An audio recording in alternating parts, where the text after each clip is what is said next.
Hello बच्चों, आप सभी का लॉकडाउन पाठशाला रामगढ़ में स्वागत है।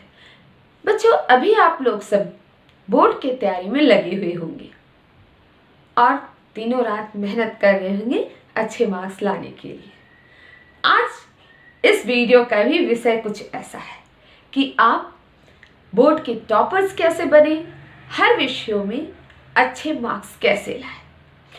बच्चों, अच्छा मार्क्स लाना तो हर अभिभावक आपका और हर शिक्षक का भी सपना होता है कि उनके बच्चे अच्छे मार्क्स लाएं।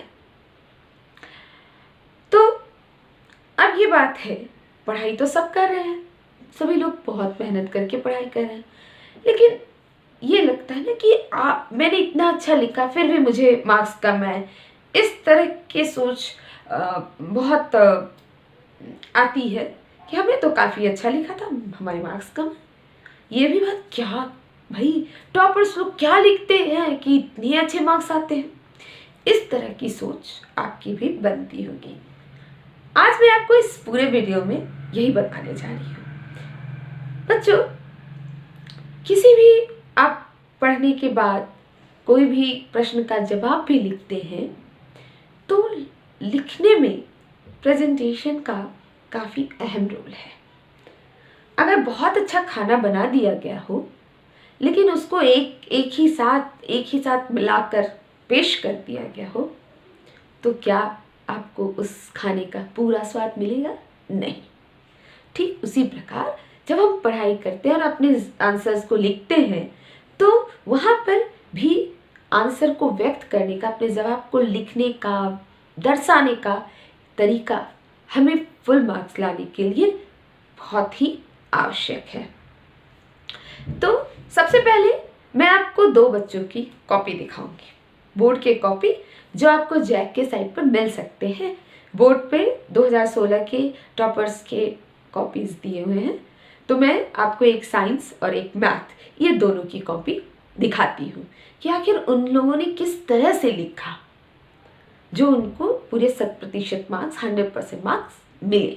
तो बच्चों, ये मैथ की कॉपी है और ये 2016 के एक टॉपर्स का है और इसे मैथ में 80 आउट ऑफ 80 आए क्योंकि 20 नंबर प्रैक्टिकल्स और इंटरनल मार्क्स था। तो 80 आउट ऑफ 80 आए, मतलब 100% मार्क्स। अब हम देखते हैं कि इसने किस तरह से जवाब दिया, प्रश्नों का हल कैसे किए। जैसे आप देख रहे हैं, ये पहला प्रश्न है तो इसका लस ज्ञात करना था। आप देखिए, ये लस यहाँ तक कि रफ वर्क भी बगल में करके ये दिखा दिया और अंत में एकदम साफ और सुंदर अक्षर में लस निकालते हुए लिखा।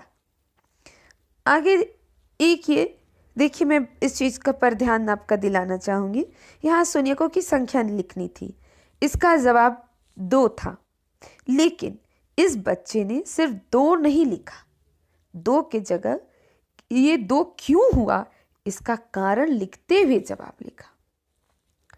ये होता है किसी भी जवाब को लिखने का तरीका। आगे जैसे ये जांच कीजिए कि समीकरण द्विघात है या नहीं। इसको हल करते हुए कारण सहित इस प्रश्न का जवाब लिखा गया है। मतलब कि इस तरह से लिखे कि अगर शिक्षक चाहे भी तो एक भी नंबर काट नहीं सके, कहीं पर भी किसी भी जवाब में किंतु परंतु ना हो।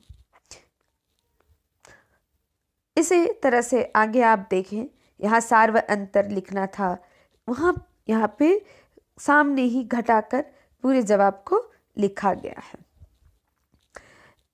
ये एक fill in the blanks question है। ज़्यादातर बच्चे क्या करते हैं कि सिर्फ जवाब लिख देते हैं, लेकिन इस बच्चे ने क्या किया, पूरे जवाब को लिखते हुए और जो लिखना था उसी को अंडरलाइन करके इसने जवाब दिया। इसे ही हम प्रेजेंटेशन कहते हैं। यहाँ पर सिद्ध करना हमारा मान निकालना था, इसने पूरा बनाकर ये मान को निकाला। उसी तरह के ये भी प्रश्न है, फिल इन द ब्लैंक्स का था, तो उसका पूरा जवाब लिखते हुए वो फिल इन द ब्लैंक्स लिखा। अब ये देखिए, ये एक प्रोबेबिलिटी का प्रायिकता का प्रश्न है। इसने पूरी तरह से समझाया कि किस तरह से आंसर लिखना चाहिए।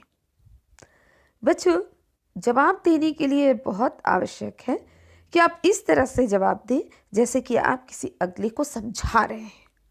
तो वो जो आंसर जो होगा वो एक तरह से कंप्लीट आंसर होता है और जिसमें किसी भी शिक्षक को पूरे मार्क्स देने में कहीं भी कोई परेशानी नहीं होती है।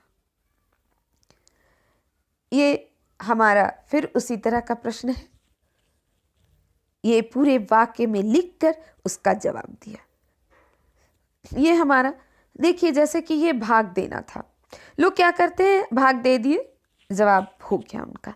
लेकिन जब आपसे भागफल पूछा गया या शेषफल पूछा गया, तो अब इसमें कौन भागफल है शेषफल है ये हम सब जानते हैं, लेकिन आपको जो प्रश्न पूछा जाए वो प्रश्न को अलग से क्लियर कट उसका जवाब लिखना चाहिए। जैसे यहाँ भाग देकर अतः भागफल ये तथा शेषफल ये, इसे ही एक अच्छा तरीका कहा जा सकता है।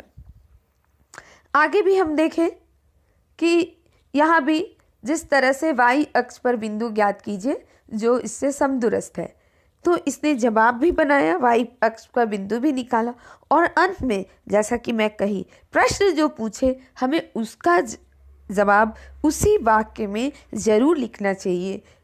गणित में अधिकांश लोग क्या करते हैं, सॉल्व कर देते हैं और सॉल्व करके वहीं पर प्रश्न को छोड़ देते हैं। इस प्रश्न में भी देखिए क्वेश्चन 14, इसमें इसने बताया कि ये समरूप है। तो क्या नियम है, क्या प्रमेय था कि दो समरूप त्रिभुजों के क्षेत्रफल का अनुपात उसके संगत भुजाओं के अनुपात के वर्ग के बराबर होता है। ये लिखकर तब इसने सीधे उसका फॉर्मूला को डाला, ये नहीं कि सीधे फॉर्मूला डाला और आंसर तैयार। हम इसी तरह से और प्रश्नों को के जवाब को आप देख पा रहे हैं कि सारे प्रश्नों को कितना अच्छे से समझाते हुए इसने जवाब लिखा। और फिर वही मैं 2-3 बात को कहूँगी कि आप उसी तरह से आंसर लिखें जैसे कि आप किसी को समझा रहे हैं। प्रश्न जो भी हो उसका जवाब उसी भाषा में आप नीचे अलग से क्लियर जरूर लिख दें। जैसे इसमें √5 को सिद्ध करना था, इसने पूरा कारण सहित उसका विरोधाभास निकाल कर फिर अंत में लिखा कि यह मानना गलत है कि √5 एक परिमेय संख्या है, अतः √5 एक अपरिमेय संख्या है। इसी तरह से आप देख रहे हैं कि सारे प्रश्नों को एकदम साफ सुथरे अक्षरों में लिखते हुए ग्राफ वगैरह का जो पॉइंट है उसको ठीक से पॉइंट को दर्शाना जरूरी है। इस बात का ध्यान रखना है हमें। और हमारा जो आंसर है वो एकदम क्लियर होना चाहिए। आपके पास आपके कॉपी में बोर्ड में बहुत जगह होगा जहां आप आसानी से साफ और सुंदर लिख सकते हैं। आप देख रहे हैं सारे लंबे प्रश्न को जहां तक हो सके हमें चित्र भी बनाना है। जैसे ये एक निर्देशांक का प्रश्न है, इसको पूरी तरह से इसने चित्र भी बनाया, उसके पॉइंट को भी दर्शाया। और आप ये भी ध्यान दे रहेंगे कि अगर AP और उसका 3/7 AB है तो अनुपात भी P को पॉइंट भी इस तरह से रखा गया है कि दिखने में भी 3:7 लग रहा है। तो एक मैथ का स्टूडेंट को ये करना चाहिए। आप एक बात को और ध्यान दीजिए कि इसने चित्र बनाया और चित्र को पेंसिल से बनाया। देखिए PQR इसके निर्देशांक को भी इसके बगल में लिखा है। ये आप इसके रचना के प्रश्न को देखिए, बिल्कुल क्लियर। रचना में ध्यान देने की बात है कि अगर आपसे गलती हो तो आप उसमें इरेजर नहीं चलाएं, या तो पूरे चलाकर मिटा के दोबारा बनाएं। ये नहीं कि थोड़ा सा गलती हो उसके ऊपर इरेजर चलाएं, उससे आपका वो रचना में गलती हो सकता है।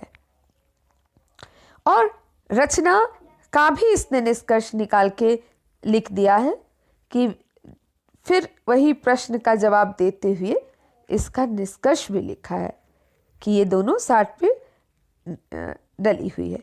ये आप देख रहे हैं सिद्ध करने का प्रश्न। सिद्ध पे जो चित्र है कितना क्लियर है, उसका लेबलिंग किया है, हर बिंदु को दर्शाए गए हैं और चित्र जो है वो पेंसिल से बना हुआ है। इस तरह से आप देखिए, आप खुद देख रहे होंगे कि कहीं पर भी कोई एक बिंदु भी ऐसा नहीं है कि जिसमें कोई प्रश्न को कोई भी पॉइंट ऐसा नहीं छोड़ा गया है जिस पे कोई नंबर कट किया जा सके। और यही कारण है कि इस बच्चे ने 80 में पूरा 80 नंबर लेकर आया। चित्र बनाते समय लोग करते हैं अरे चित्र बन जाना चाहिए, लेकिन चित्र की लंबाई चौड़ाई प्रश्न के अनुकूल ही होनी चाहिए। जैसे समकोण त्रिभुज है तो समकोण दिखना चाहिए, ये नहीं कि कोई त्रिभुज है बस बना दिया। इस बात का ध्यान साइंस और सोशल मैथ में बिल्कुल रखना चाहिए। यहाँ पर भी देखिए, ये बाल्टी का भी चित्र, इसकी लंबाई, इसकी ऊंचाई, इसकी त्रिज्या, इसका व्यास को एकदम क्लियर दर्शाया गया है। ये हमारा बहुलक ज्ञात करना था। इसका चार्ट बनाते हुए सारे फॉर्मूला को क्लियर रखते हुए उसका जवाब दिया। एक बात, जिस मात्रक, अगर मात्रक की आवश्यकता है मीटर सेंटीमीटर, तो हमें उसे भी रखना चाहिए। तो ये बच्चों, ये एक मैथ का मैं कॉपी दिखाई। अब मैं आपको उसी सीखने का तरीका हमारा क्या हो। तो साइंस में भी यहाँ पे देखिए, ये ऑब्जेक्टिव प्रश्न थे। इस बच्चे का हम नंबर देख ले। हाँ, ये 59 मार्क्स, यानी कि ये 60 नंबर का कॉपी था। 60 नंबर का साइंस होता था, जिसमें 20 नंबर ऑब्जेक्टिव प्रैक्टिकल्स के क्वेश्चन हुआ करते थे और 20 नंबर के प्रैक्टिकल्स स्कूल में होते थे। तो 60 नंबर का ही प्रश्न बोर्ड में लिखित पूछा जाता था और इस 60 मार्क्स में इस बच्चे ने 59 मार्क्स लाया। हम ये देखेंगे कि इस 59 मार्क्स लाने के क्या कारण थे और ये भी देखेंगे कि वो 1 मार्क्स इसका कहाँ पर कटा, इसने क्या थोड़ी सी गलती की जिसमें इसका 1 नंबर कट गया। तो आप देखिए, ये भी ऑब्जेक्टिव प्रश्न है। जनरली बच्चे क्या करते हैं कि वो 4 में जो सही है उसको टिक यहीं पर प्रश्न में ही टिक लगा देते हैं, लेकिन बच्चों यहाँ पर ये जगह दिया है अलग से आपको लिखने का। और जैसा कि मैं गणित में बताई थी, इसमें भी बता रही हूँ कि आप पूरे वाक्य में पूरे आंसर को अच्छे से क्लियर लिखिए। आप देख रहे हैं इसमें भी यहाँ पर विरंजक चूर्ण का रासायनिक सूत्र पूरा सेंटेंस कंप्लीट लिखा गया है। सूत्र लिखते वक्त भी आप ध्यान देंगे कि कहाँ आपको स्मॉल लेटर, कहाँ कैपिटल लेटर, ये हो टू कहाँ लगाना है, इस चीज़ का भी ध्यान देंगे।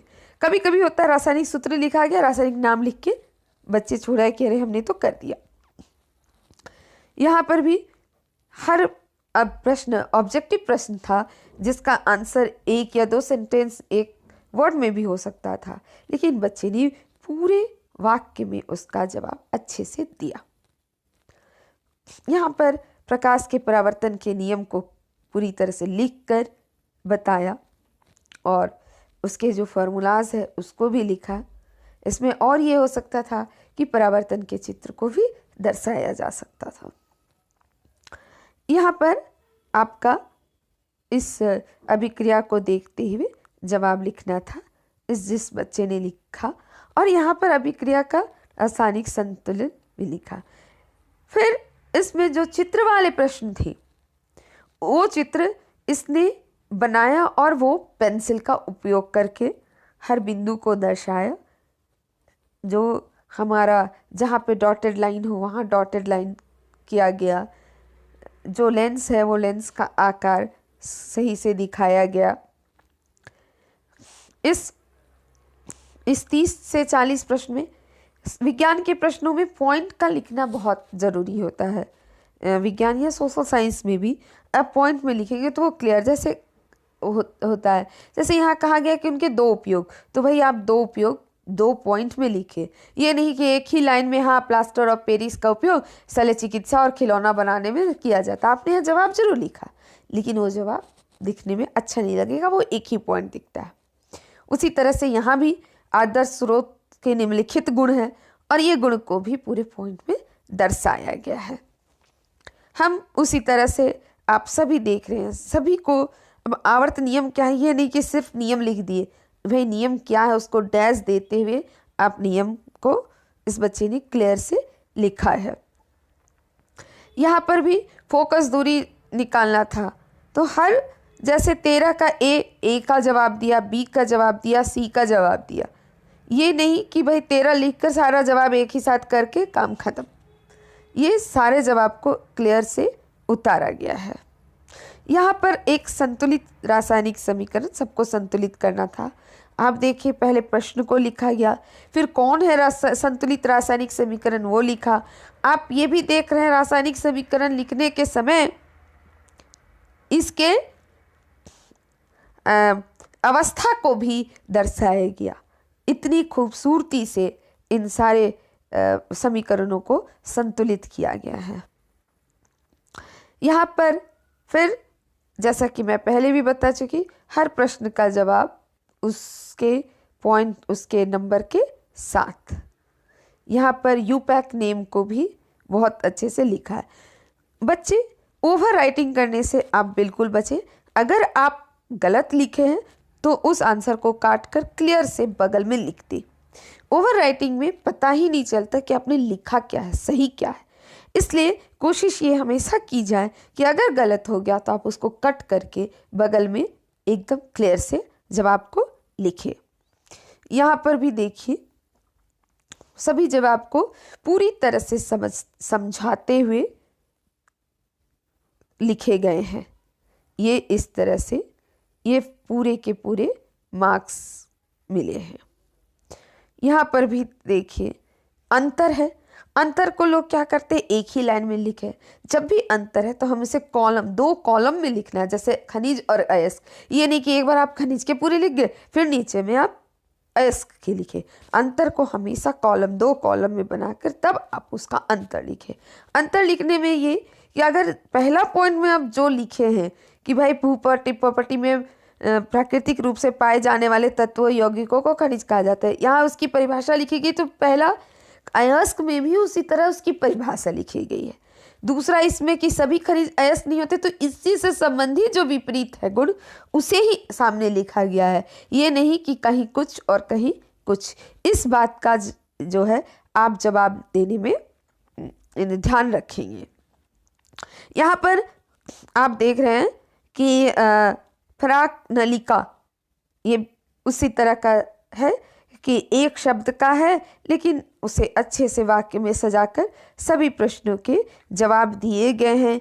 जहाँ उसे अंडरलाइन करना है, जहाँ उसे रेखांकित करना है, ये रेखांकित भी किया गया है। आप देख रहे हैं यहाँ पर इसे, अब इस चित्र को निरीक्षण करके इसके जवाब को बहुत अच्छे से समझाकर लिखा गया है।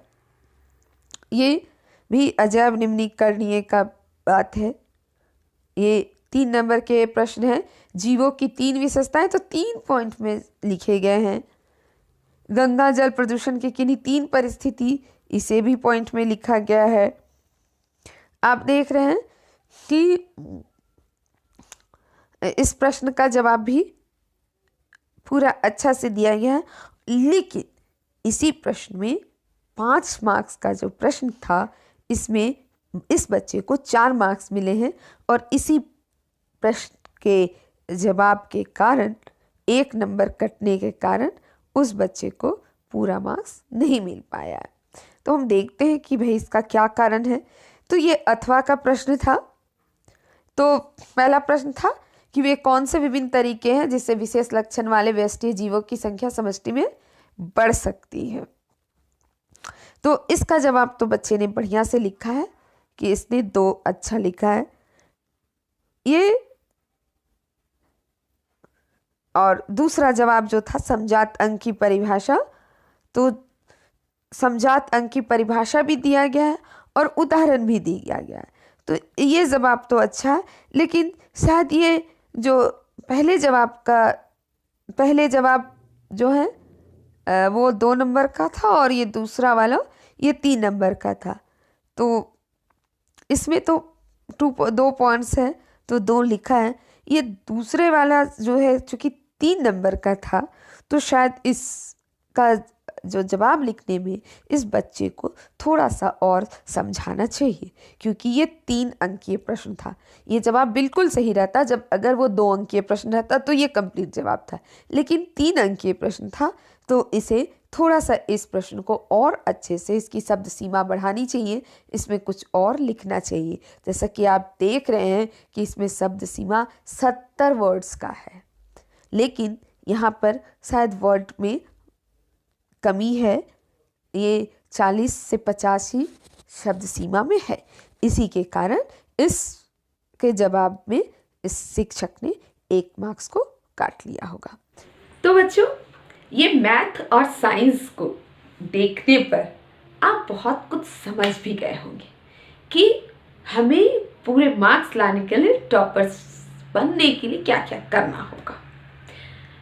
अब मैं जल्दी से थोड़ा सा रिवाइज कर देती हूँ उन सारी बिंदुओं को, जिसको आप ध्यान में रख के अगले टॉपर आप हो सकते हैं।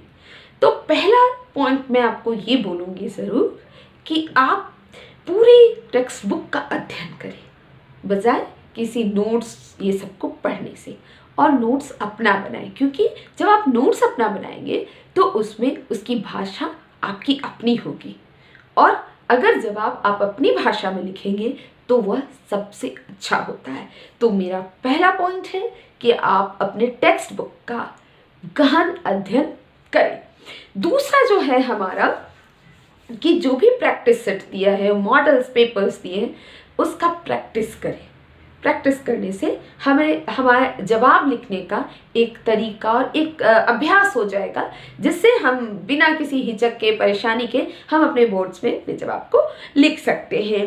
तीसरा, जहाँ तक संभव हो अपने जवाब अपने ही शब्दों में लिखें, कोई रटी रटाई बातों को न लिखें उसमें। अब और जहाँ संभव है वहाँ पर हम चित्र बनाएं, उसमें उदाहरण लिखें, चित्र को पेंसिल से बनाएं जिससे कि वो साफ सुंदर हो। चित्र के हर बिंदुओं को, हर पॉइंट्स को नामांकित करें या उसके पॉइंट्स को लिखें। आपकी भाषा आपकी अपनी हो। नेक्स्ट, आप जो जवाब लिखे वो सुंदर और स्पष्ट लिखें। मैंने कॉपी में भी आपको बताया था कि जो प्रश्न पूछा जाए उसी लाइन में उसका जवाब दे, और एकदम सुंदर और स्पष्ट अक्षरों में। एक और महत्वपूर्ण बात है, सभी विषयों पर नियमित ध्यान दें। लोग करते क्या है, कुछ विषय पे पूरा ध्यान, कुछ विषय को बिल्कुल नेगलेक्ट। लेकिन आप मान लें कि अगर आप मैथ में 100 मार्क्स लाएं, लेकिन अगर आप सोशल साइंस या हिंदी या किसी विषय में आप 60 ले आए, तो आपका ओवरऑल मार्क्स तो फिर घट जाएगा। इसलिए अगर आपके जितने भी विषय हैं, सभी विषयों पर बराबर ध्यान देने की आवश्यकता है, तभी आपका टोटल परसेंटेज बढ़ेगा। अगर आपका प्रश्न लंबा है तो उस लंबे प्रश्न में जो महत्वपूर्ण बिंदु हैं उनको अंडरलाइन करना नहीं भूलें। और अंत में जो सबसे महत्वपूर्ण बात है कि आप समय प्रबंधन पे विशेष ध्यान दें। ये नहीं कि कुछ प्रश्न लिखने में आपके अधिक समय खत्म हो गए, पीछे के लंबे प्रश्न में आप समय की कमी की वजह से आप जल्दी जल्दी लिखने लगेंगे, तो उसमें आपका जवाब सही नहीं होगा। इसलिए आप जब मॉडल सेट का अभ्यास कर रहे हो तो उसी समय आप समय को बांध लें कि अगर 3 घंटे का पेपर है तो मेरा आंसर 2.5 घंटे या 2.25 घंटे में कंप्लीट हो। 15 मिनट या 20 मिनट आपकी अपनी सुविधा अनुसार रखें जरूर, जिससे कि आप एक बार उस पूरे पेपर का दोहराव कर ले कि आपसे कहीं कोई क्वेश्चन तो छूट नहीं गया, कुछ बिंदु लिखने आपके तो बाकी नहीं रह गए, आपको कहीं अंडरलाइन करना तो नहीं छूट गए। तो बच्चों, ये सारे कुछ बिंदु हैं जिसमें अगर आप ध्यान देते हैं तो आप बेशक अच्छे मार्क्स ला सकते हैं। और इन सारे बिंदुओं के ऊपर जो द मोस्ट इम्पॉर्टेंट बिंदु है आपके लिए कि अगर आप पढ़ाई कर रहे हैं तो रटने के बजाय सीखने पर ध्यान दें। जब आप अपने सभी विषयों को अच्छे से सीखेंगे तो निस्संदेह आपका जवाब भी उसी तरह से बहुत ही अच्छा होगा। और ये आशा करती हूँ कि ये वीडियो आपको आपके जवाब लिखने में बहुत सहायक होगा और आप सभी को अच्छे मार्क्स लाने की ढेर सारी शुभकामनाएं। इसी के साथ धन्यवाद।